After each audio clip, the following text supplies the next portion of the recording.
Good morning friends. देखिए दोस्तों, आज है 27 मई 2025 और 27 मई 2025 का हम लोग करेंट करने वाले दोस्तों। और देखिए फ्रेंड्स, यह सेशन आपके आगामी जितने सारे परीक्षा होने वाले दोस्तों, स्पेशली करिए बीपीएससी भर्ती 4.0 या 5.0 जो भी हो दोस्तों, सारे एग्जाम के लिए बहुत ही महत्वपूर्ण सेशन यह रहने वाला था। आपको सेशन को एक बार जरूर विजिट कीजिएगा दोस्तों। देखिए फ्रेंड्स, आज का फर्स्ट क्वेश्चन दोस्तों कि Konkan railway corporation limited KRCL में भारत सरकार की हिस्सेदारी कितने प्रतिशत है दोस्तों? तो देखिए दोस्तों, इसमें ऑप्शन हमारा डी से 51% इसमें भारत सरकार की हिस्सेदारी दोस्तों कोंकण रेलवे कॉरपोरेशन लिमिटेड में। तो सोल्यूशन देखिए दोस्तों, Konkan railway corporation limited KRCL का भारतीय रेलवे में विलय अप्रैल 2025 में पूरा होने वाला है, जिसके लिए महाराष्ट्र सरकार ने मार्च 2025 में अंतिम सहमति दे दी। और कोंकण रेलवे जो 1990 में एक विशेष उद्देश्य वाहन स्पेशल पर्पस व्हीकल के रूप में स्थापित किया गया था। इस परियोजना ने 1998 में आधिकारिक रूप से संचालन शुरू किया और Konkan railway corporation limited KRCL को एक संयुक्त उद्यम के रूप में स्थापित किया गया था, जिसमें भारत सरकार की 51% हिस्सेदारी थी, महाराष्ट्र की 22%, कर्नाटक की 15% और गोवा व केरल की 6% की हिस्सेदारी थी। कोंकण रेलवे महाराष्ट्र के रोहा से लेकर कर्नाटक के मंगलुरु और केरल तक फैला है। इसकी कुल लंबाई 741 किलोमीटर है दोस्तों। नेक्स्ट क्वेश्चन है, केंद्रीय पृथ्वी विज्ञान मंत्री डॉक्टर जितेंद्र सिंह ने गोवा में राष्ट्रीय ध्रुवीय एवं समुद्री अनुसंधान केंद्र NCPOR में डैश और डैश का उद्घाटन किया है दोस्तों। तो देखिए फ्रेंड्स, ये अनुसंधान केंद्र में दोस्तों ये सागर भवन और ध्रुवीय भवन का उद्घाटन किया है दोस्तों। इसका सोल्यूशन देखिए दोस्तों, 22 मई 2025 को केंद्रीय पृथ्वी विज्ञान और विज्ञान एवं प्रौद्योगिकी राज्य मंत्री स्वतंत्र प्रभार डॉक्टर जितेंद्र सिंह ने गोवा के national centre for polar and ocean research NCPOR में सागर भवन और पोलर भवन का उद्घाटन किया। और ये दोनों सुविधाएं भारत में अपनी तरह की पहली और विश्व में गिने चुने अनुसंधान केंद्रों में से है दोस्तों। और यह उद्घाटन के रजत जयंती 25वें वर्ष समारोह के साथ हुआ, जो भारत के ध्रुवीय और महासागरीय अनुसंधान में एक मील का पत्थर है दोस्तों। और डॉक्टर जितेंद्र सिंह ने NCPOR के 25 साल के सफर को दर्शाने वाला एक वृत्त चित्र डॉक्यूमेंट्री भी जारी किया है दोस्तों। और पोलर भवन दोस्तों क्षेत्रफल 11,378 वर्ग मीटर और निर्माण लागत 55 करोड़। और सागर भवन का दोस्तों निर्माण दोस्तों ये 1772 वर्ग मीटर में हुआ और इसकी निर्माण लागत दोस्तों 13 करोड़ है दोस्तों। और नेक्स्ट क्वेश्चन देखिए दोस्तों कि प्रथम खेलो इंडिया बीच गेम्स 2025 की पदक तालिका में कौन सा राज्य केंद्र शासित प्रदेश शीर्ष पर रहा है दोस्तों? ये मणिपुर, ऑप्शन नंबर बी सही है दोस्तों। मणिपुर हमारा शीर्ष स्थान पर रहा है दोस्तों। इसका सोल्यूशन देखिए, मणिपुर ने 24 मई 2025 को समाप्त हुए पहले खेलो इंडिया बीच गेम्स 2025 में 14 पदकों, 5 स्वर्ण, 6 रजत और 3 कांस्य के साथ पदक तालिका में शीर्ष स्थान हासिल किया है दोस्तों। और मणिपुर ने स्वर्ण में दोस्तों 5 स्वर्ण, रजत 6, कांस्य 3, कुल 14 पदक जीते हैं दोस्तों। और महाराष्ट्र 5 स्वर्ण, रजत 5, कांस्य 10 और कुल 20 पदक। और थर्ड में नागालैंड है दोस्तों, फिर हरियाणा और जम्मू और कश्मीर स्वर्ण देखिए 5 जीता है ये भी, और रजत 1, कांस्य 3 और कुल 9 पदक ये जीता है दोस्तों। और केंद्र शासित प्रदेश दादरा और नगर हवेली तथा दमन और दीव ने 19 से 24 मई 2025 तक पहले खेलो इंडिया बीच गेम्स 2025 की मेजबानी की।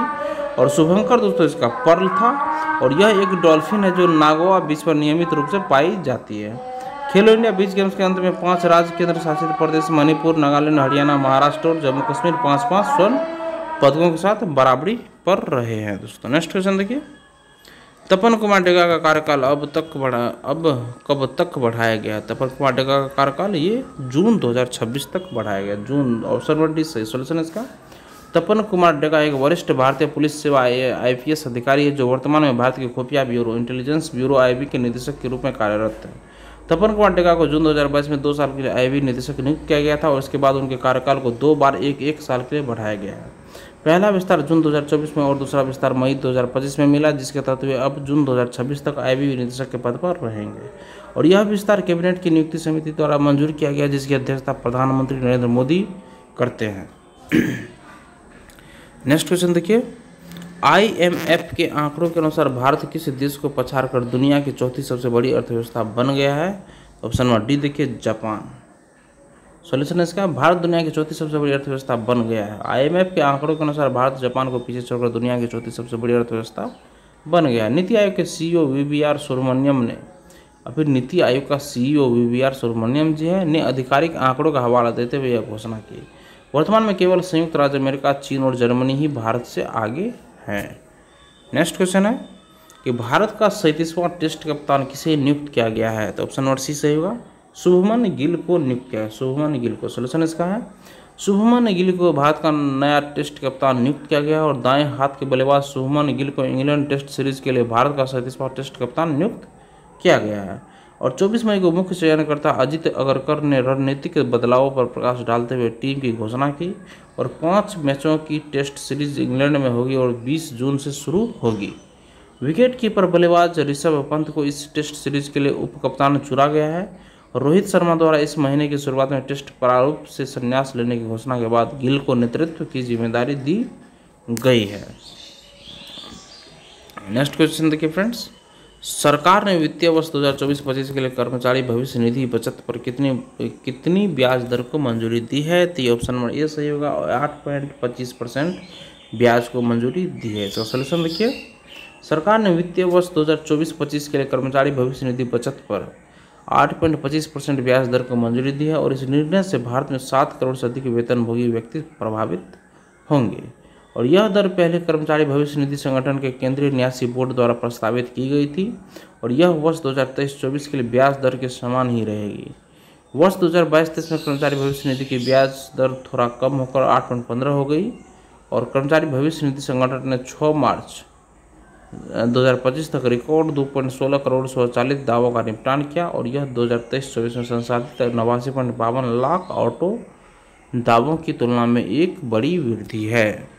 नेक्स्ट है कि नीति आयोग गवर्निंग काउंसिल की बैठक का कौन सा संस्करण 24 मई को नई दिल्ली में आयोजित किया गया? तो ऑप्शन नंबर देखिए फ्रेंड्स, इसका ए सही होगा, 10वां। सॉल्यूशन इसका है, नई दिल्ली में नीति आयोग की 10वीं गवर्निंग काउंसिल की बैठक हुई। 24 मई को प्रधानमंत्री नरेंद्र मोदी की अध्यक्षता में नीति आयोग की 10वीं गवर्निंग काउंसिल की बैठक हुई। यह कार्यक्रम नई दिल्ली के भारत मंडपम स्थल पर आयोजित किया गया और इसमें 24 राज्य और 7 केंद्र शासित प्रदेशों के मुख्यमंत्रियों और उपराज्यपालों ने भाग लिया और इस वर्ष का विषय था विकसित भारत @ 2047 के लिए विकसित राज्य। और बैठक का उद्देश्य 2047 तक भारत के विकास के लिए दीर्घकालिक रोडमैप तैयार करना था। नेक्स्ट क्वेश्चन है, महासागर पहल किसके मूल सिद्धांत का विस्तार है? तो ऑप्शन नंबर डी सही होगा, सागर सिद्धांत का ये विस्तार है। सॉल्यूशन इसका है, वैश्विक महासागरीय सुरक्षा और सहयोग को बढ़ाने के लिए महासागर पहल की शुरुआत की गई और भारत ने महासागर पहल क्षेत्रों में सुरक्षा और विकास के लिए पारस्परिक और समग्र उन्नति का अनावरण किया, जो पीएम मोदी के मूल समग्र सागर सिद्धांत का विस्तार है। और यह बदलाव क्षेत्रीय हिंद महासागर फोकस से एक व्यापक वैश्विक समुद्री रणनीति की ओर एक विकास को दर्शाता है। चिंतन रिसर्च फाउंडेशन द्वारा राजधानी में वर्तमान सुरक्षा संदर्भ में महासागर पहल शीर्षक से एक उच्च स्तरीय वार्ता आयोजित की गई और मूल सागर नीति का उद्देश्य क्षेत्र में सभी के लिए सुरक्षा और विकास है, जो हिंद महासागर क्षेत्र में शांति और आर्थिक विकास पर केंद्रित है। नेक्स्ट क्वेश्चन है, पंचायती राज मंत्रालय द्वारा 26-27 मई 2025 को नई दिल्ली में आयोजित 2 दिवसीय राष्ट्रीय लेखन कार्यशाला का मुख्य उद्देश्य क्या है? ऑप्शन नंबर डी देखिए सही होगा, पंचायत उन्नति सूचकांक PAI संस्करण 2.0 शुरू करना। इसका सॉल्यूशन है, PAI 2.0 को लॉन्च करने के लिए नई दिल्ली में 2 दिवसीय राष्ट्रीय लेखन कार्यशाला का आयोजन किया गया और PAI 2.0 के रोल आउट के लिए पंचायती राज मंत्रालय द्वारा 26-27 मई 2025 को नई दिल्ली में 2 दिवसीय राष्ट्रीय लेखशाला का आयोजन किया जा रहा है और इस कार्यक्रम में वित्त वर्ष 2023-24 के लिए पंचायत उन्नति सूचकांक PAI संस्करण 2.0 का आधिकारिक शुभारंभ होगा, जो PAI 1.0 की जगह लेगा। PAI 2.0 का उद्देश्य डेटा संचालित निगरानी योजना और पारदर्शी शासन के माध्यम से ग्राम पंचायतों को सशक्त बनाना है। दोस्तों नेक्स्ट क्वेश्चन है, केंद्रीय गृह मंत्री अमित शाह महाराष्ट्र के 3 दिवसीय दौरे पर है और राष्ट्रीय फोरेंसिक विज्ञान विश्वविद्यालय के डैश परिसर की आधारशिला रखेंगे। दोस्तों ये 11वां का दोस्तों परिसर की आधारशिला रखेंगे। दोस्तों ऑप्शन नंबर सी सही। दोस्तों सोल्यूशन इसका देखिए, केंद्रीय गृह मंत्री अमित शाह महाराष्ट्र के 3 दिवसीय दौरे पर हैं और अपनी यात्रा के दौरान वह नागपुर में कई प्रमुख बुनियादी ढांचा परियोजनाओं का शुभारंभ करेंगे और वह जामथा स्थित राष्ट्रीय कैंसर संस्थान में स्वस्ति निवास की आधारशिला रखेंगे वह केम्पिटी क्षेत्र के मौजा चिचोली में राष्ट्रीय फोरेंसिक विज्ञान विश्वविद्यालय NFSU के नए परिसर की आधारशिला भी रखेंगे। और यह NFASU का कुल मिलाकर 11वां महाराष्ट्र का पहला परिसर होगा। अस्थायी परिसर 50 एकड़ भूमि पर बनाया जाएगा। इसके लगभग 2 वर्षों में पूरा होने की उम्मीद है। तब तक NFSU एक अस्थायी परिसर से कार्य करेगा। वो अस्थायी परिसर VNIT के पास नागपुर विश्वविद्यालय भवन में स्थित होगा और इस भवन में वर्तमान में पुलिस भरोसा प्रकोष्ठ स्थित है। गृह मंत्री इस अस्थायी सुविधा का वर्चुअल माध्यम से उद्घाटन करेंगे। नेक्स्ट क्वेश्चन देखिए दोस्तों, और ये हमारे सेशन का आखिरी क्वेश्चन है फ्रेंड्स। निम्नलिखित कथनों पर विचार कर सही विकल्प का चयन कीजिए। देखिए दोस्तों, इसमें हमारा केवल 1 और 3 सही है दोस्तों। 1 नंबर देखिए, गुजरात में 16वीं एशियाई शेर गणना के अनुसार शेरों की संख्या 2020 की तुलना में 32% बढ़कर 891 हो गई है दोस्तों। और 3 नंबर है दोस्तों, गिर वन को 1965 में अभयारण्य घोषित किया गया था और यह एशियाई शेरों का एकमात्र निवास स्थान है दोस्तों। सोल्यूशन है इसका 21 मई 2025 को गुजरात सरकार ने 16वीं एशियाई शेर गणना के आंकड़े जारी किए दोस्तों। और गुजरात में एशियाई शेरों की अनुमानित संख्या पिछली गणना 2020 की तुलना में 674 से बढ़कर दोस्तों 891 हो गई है, जो 32% की वृद्धि दर्शाता है दोस्तों। और गुजरात का गिर वन दुनिया में इस प्रजाति का अंतिम निवास स्थान है दोस्तों, जिसे वर्ष 1965 में अभयारण्य घोषित किया गया दोस्तों। और गणना के अनुसार वयस्क नर की संख्या वयस्क मादा से कम है, जो भविष्य में और वृद्धि को दर्शाता है दोस्तों।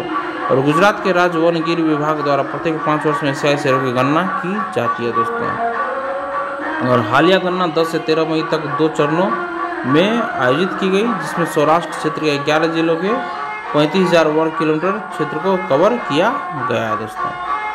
देखिए दोस्तों, हमारा क्वेश्चन खत्म हो जाएगा और सारे क्वेश्चन को हम लोग ब्रीफ में देख लेते हैं। फर्स्ट क्वेश्चन है friends, Konkan railway corporation limited की RCL में भारत सरकार की हिस्सेदारी कितने प्रतिशत है दोस्तों?